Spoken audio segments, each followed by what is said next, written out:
Hi friends, welcome back to my channel way to knowledge. मेरा नाम है अर्शीन और आज मैं आप सबके लिए लेकर आई हूँ एक पोएम जिसका नाम है let me enjoy, written by Thomas Hardy. जैसा कि आप सब जानते हैं इनके बारे में, he was an English novelist and poet और ये विक्टोरियन रियलिस्ट हैं in the tradition of George Eliot, और रोमांटिसिज्म की जो एज थी उससे इन्फ्लुएंस करते थे ये। तो इनका ये जो वर्क है लेट मी एंजॉय, ये एक मास्टरपीस है जिसमें पोइट नेचर को एंजॉय कर रहा है। So it was published in 1901 और ये एक पोएम का कलेक्शन था, poems of the past and present, उसी का एक पार्ट है और फ्री वर्ड्स में इसको लिखा गया है। तो बात करते हैं अब इस पोएम की थीम की।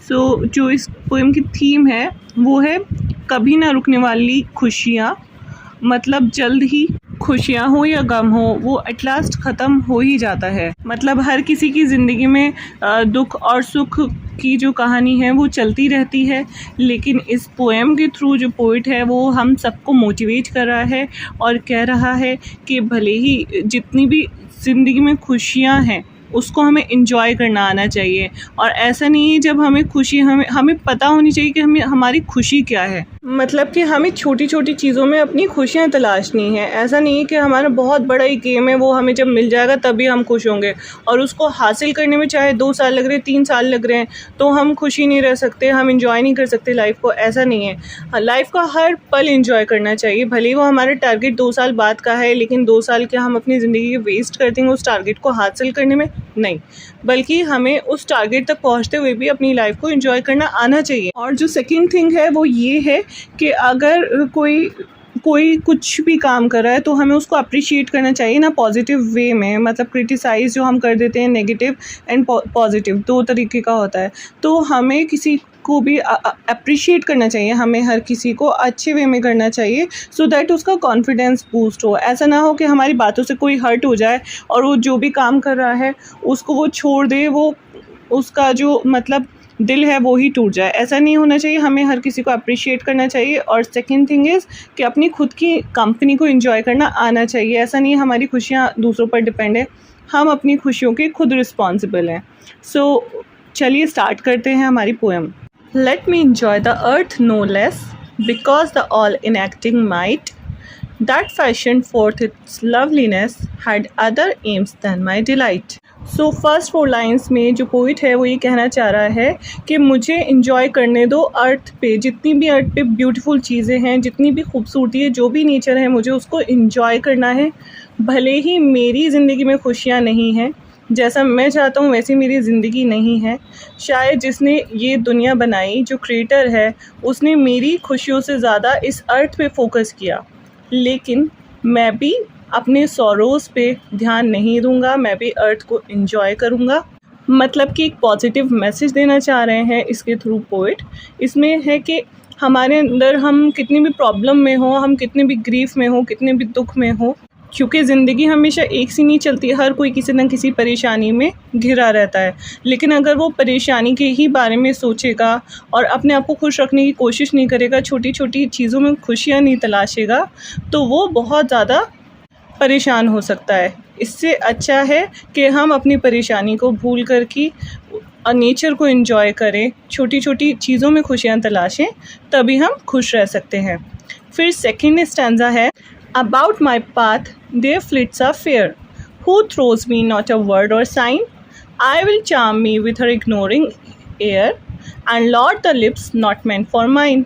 अब इन लाइंस में पोइट कहना चाह रहा है कि जिस रास्ते से वो गुज़रता है वहाँ पर एक खूबसूरत लड़की भी है। मतलब कि एक लड़की भी गुज़रती है जो कि पोइट को बिल्कुल भी भाव नहीं देती, लेकिन जो पोइट है वो उसको बहुत ज़्यादा पसंद करता है, बल्कि उसको जो वो लड़की इग्नोर करती है उसको बिल्कुल भी रिस्पॉन्स नहीं देती है, उसका इग्नोर करना भी पोइट को बहुत ही अच्छा लगता है। और उसके लिप्स की भी तारीफ़ करता है कि जबकि वो उसकी नहीं हो सकती, यानी वो लड़की उसकी नहीं हो सकती है, पोइट की नहीं हो सकती है, लेकिन तब भी वो उसको देख के ही खुश है। मतलब he is enjoying the beautifulness या फिर लवलीनेस ऑफ द नेचर। ऐसा नहीं है कि अगर कोई चीज़ पसंद है तो उसको पाने की ही चाहत हो, वो दूर से भी इग्नोर कर रही है, उस पोइट को भाव नहीं दे रही है और उसकी नहीं हो सकती, बट लेकिन पोइट क्या है, उसको देख के ही खुश है।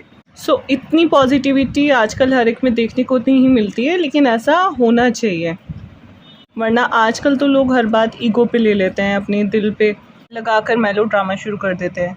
फिर हमारा थर्ड स्टैंजा है, from manuscripts of moving song inspired by scenes and dreams unknown I'll pour out raptures that belong to others as they were my own। अब इन लाइंस में जो पोइट है वो बात कर रहा है जो भी आर्ट वर्क दूसरों के ज़रिए, लाइक ये नेचर नहीं, जो भी मैनमेड चीज़ें हैं उनकी बात हो रही है।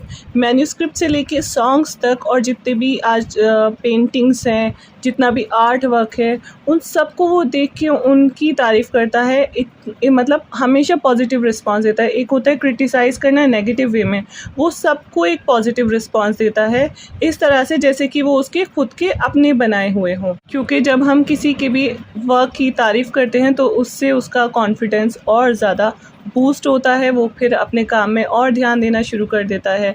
अगर हम उसको नेगेटिव रिस्पांस दे देते हैं तो फिर वो उसकी हेजिटेशन और बढ़ जाती है और मे बी कि वो अपना जो भी काम है उसको छोड़ सकता है। लेकिन ये जो पोइट है इसमें इतना ज़्यादा खुद को पॉजिटिव रखा हुआ है कि हर चीज़ को एंजॉय करता है। सो इसीलिए इस पोएम का नाम है लेट मी एंजॉय।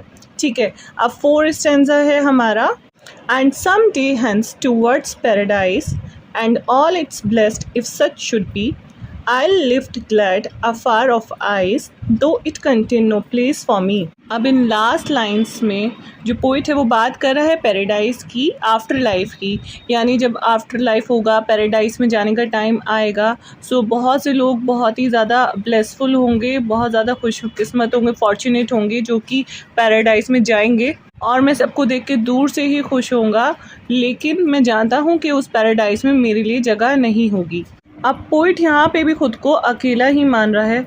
तो ऐसा क्यों है? ऐसा इसलिए है क्योंकि जो वो वर्ल्ड में रहा है, उसने रह के देखा है, मतलब कि लोगों की बातों से वो इतना ज़्यादा अपसेट है और नेगेटिव क्रिटिसिज्म से भी, कि उसको अकेले ही रहने की आदत हो गई है। लेकिन ऐसा नहीं है अकेले रहकर वो एक नेगेटिविटी में जा रहा है। He is so happy and motivated in his own company. So ऐसा हर किसी को होना चाहिए। अगर कोई हमें खुश नहीं रख पा रहा है तो हमें अपनी जो खुशियाँ हैं वो दूसरों पे डिपेंड रखनी नहीं चाहिए। हमें खुद को खुश रखना खुद से आना चाहिए, सो दैट हमारी खुशियाँ किसी पे डिपेंड नहीं रहा है। अगर कोई जा रहा है, कोई दूर जा रहा है, किसी को हम मिस कर रहे हैं, तो ये सारी चीज़ें नहीं होना चाहिए। हमें अपने इमोशंस पे कंट्रोल रखना आना चाहिए और नेचर को एंजॉय करना आना चाहिए और अपने आप को खुद को बिज़ी भी रखना चाहिए अपनी पसंदीदा हॉबीज़ में। सो ये था हमारा एक्सप्लेनेशन। अगर आप लोगों को अच्छा लगा हो तो प्लीज़ लाइक करें मेरी video and don't forget to subscribe my channel. Thank you.